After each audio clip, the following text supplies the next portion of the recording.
Welcome to our channel. This is Satya. So ఈ రోజు news updates వచ్చేసి అడ్డంగా బుక్ అయిన వర్మ వివరాల్లోకి వెళ్ళబోయే ముందు ఎవరైతే మన ఛానల్ సబ్స్క్రైబ్ చేసుకోలేదో please subscribe the channel. Don't forget to activate the bell icon. వివాదాలు ఎక్కడ జరిగినా కూడా అక్కడ నేను ఉంటాను అని చెప్పేసి తనకు సంబంధం లేకపోయినా కూడా ఆ గొడవల్లోకి దూరి మరి కమెంట్ల మీద కమెంట్లు చేస్తూ ఉంటారు. తనకి అసలు ఆ మ్యాటర్ అర్థం అవ్వకపోయినా కూడా తనకి ఏం అర్థమైందో అది మాత్రమే అర్థం చేసుకుని కమెంట్స్ చేస్తూ ఉంటారు.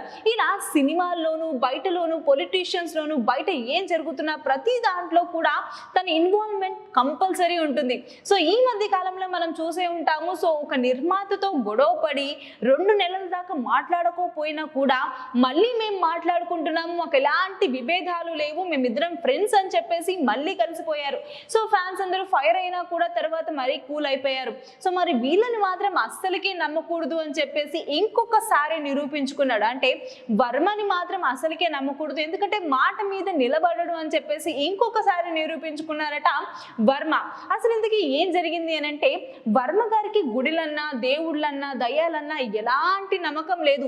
ఒకవేళ ₹1 ఇచ్చి గుడికి వెళ్ళమన్నా కూడా నేను వెళ్ళను అని చెప్పేసి ముఖం మీద చెప్పేస్తూ ఉంటారు. ఎవరైనా దేవుడి గురించి గొప్పగా చెప్తే మాత్రం ఇవన్నీ ఫేక్ న్యూస్ అని చెప్పేసి కొట్టుపడేస్తూ ఉంటారు. సో ఎవ్వరు ఎంత నచ్చ చెప్పినా కూడా దేవుణ్ణి మాత్రం నమ్మను. కావాలంటే దయ్యాన్నైనా నమ్ముతాను కానీ దేవుణ్ణి మాత్రం నమ్మను. నాకు నచ్చిందే నేను చేస్తూ ఉంటాను, నాకు ఏమనిపిస్తే అదే తీస్తూ ఉంటాను. సో ఒకరికి నచ్చిద్దా లేదా అని చెప్పేసి నేను అసలు లెక్క చేయను. నాకు ఏం కావాలంటే అది నేను తీసుకొచ్చుకుంటాను, ఏది నచ్చితే అదే చేస్తాను. ఈ సినిమాలు తీయొద్దు అన్నారు అంటే అదే సినిమాలు తీస్తాను అని చెప్పేసి ముఖం మీద చాలా సార్లు కూడా ఎన్నో ఇంటర్వ్యూస్ లో చెప్పడం మనం చూసే ఉంటాం కదా. సో మరి ఇంత మాట మీద నిలబడతారు అని అనుకుంటే మాత్రం ఏ మాత్రం మాట మీద నిలబడకుండా ఇలా మాట తప్పారట. చూసిన ప్రతి ఫ్యాన్ కూడా ఏంట్రా బాబు ఇలా చెప్పాడు, నేను గుడి దగ్గరికే వెళ్ళను, గుడినే అసలు చూడను అండ్ దేవుని కూడా చూడను అన్నవాడు గుడిలో కూర్చున్నాడు ఏంటి అంటే ఎవరైనా బలవంతంగా కూర్చోబెట్టారా లేకపోతే ఏదైనా షూటింగా అని చెప్పేసి చాలా వరకు కన్ఫ్యూజ్ అవుతున్నారట. సో అసలు ఇంతకీ ఏం జరిగింది అని అంటే, కొండ అనే సినిమాని తీశారు అన్న సంగతి మనందరికీ తెలుసు. సో మరి కొండ మురళి అండ్ అలాగే కొండ సురేఖ దంపతులు ఎవరైతే ఉంటారో వాళ్ళ జీవితంలో ఏవేవిధ ఇన్సిడెంట్స్ జరిగాయో ఆ ఇన్సిడెంట్స్ ఆధారంగా ఒక ఫ్యాక్షన్ సినిమా తీశారు అన్న సంగతి మనందరికీ తెలుసు కదా. సో అది సూపర్ సక్సెస్ అవ్వాలని అండ్ వాళ్ళకు కూడా మంచి విజయం రావాలి అని చెప్పేసి విజయవాడలో ఉన్న కనకదుర్గ టెంపుల్కి వెళ్ళి పూజలు చేయించారట. సో మరి కొండా సురేఖ గారు పూజలు చేయించారంటే అనుకోవాలి, కానీ పక్కనే మన వర్మ గారు కూడా కూర్చోవడం, బొట్టు పెట్టుకోవడం అండ్ అలాగే ఎప్పటి వరకు అయితే పూజ ఉంటుందో అప్పటి వరకు కూడా కూర్చోవడం చాలా ఆశ్చర్యాన్ని కలిగించింది. ఫ్యాన్స్ అందరూ కూడా ఇదేదైనా షూటింగ్ అనుకున్నారే కానీ నిజంగా వెళ్ళారా అనేది కూడా ఇంకా ఆశ్చర్యంగానే ఉందంట. సో మరి ఇది ఏమీ ఆశ్చర్యపోవాల్సిన అవసరం లేదు, నన్ను మోసం చేశారు.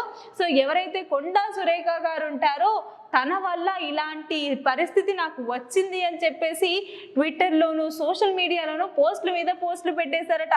సో మరి బలవంతంగా తీసుకెళ్లారని అర్థమవుతుంది, కానీ ₹1 ఇచ్చినా కూడా గుడికి వెళ్ళని వర్మ సినిమా కోసం, పూజల కోసం అండ్ అలాగే ఏదైతే విజయం కలగాలని ఆశిస్తున్నారో దానికోసం గుడికి వెళ్ళడం మాత్రం నిజానికి వింతే అని చెప్తున్నారు చూసిన ప్రతి ఒక్కరు కూడా. సో ప్రస్తుతానికి కొండ అనే సినిమా కూడా షూటింగ్ ఫినిష్ అయిపోయింది అండ్ రిలీజ్ కి కూడా రెడీగా ఉంది. సో అయితే ఈ సినిమా ఎలా ఉంది అని అంటే ఫ్యాక్షన్ నేపథ్యంలో ఉందన్నమాట. సో అసలు ఇంతకీ అసలు ఏం జరిగింది, పొలిటికల్ బ్యాక్గ్రౌండ్ ఎలా ఉంటుంది, ఫ్యాక్షన్ బ్యాక్గ్రౌండ్ ఎలా ఉంటుంది ఏంటి అనేది కూడా సినిమాలో డీటెయిల్డ్ గా సినిమా చూపించడం జరుగుతుంది. ఎప్పుడైతే రిలీజ్ అవుతుందో దాని తర్వాత కొండా ఫ్యామిలీకి అసలు ఏమైంది అన్న చిన్న నిజాలు కూడా ఆ సినిమాలో దాగున్నాయట.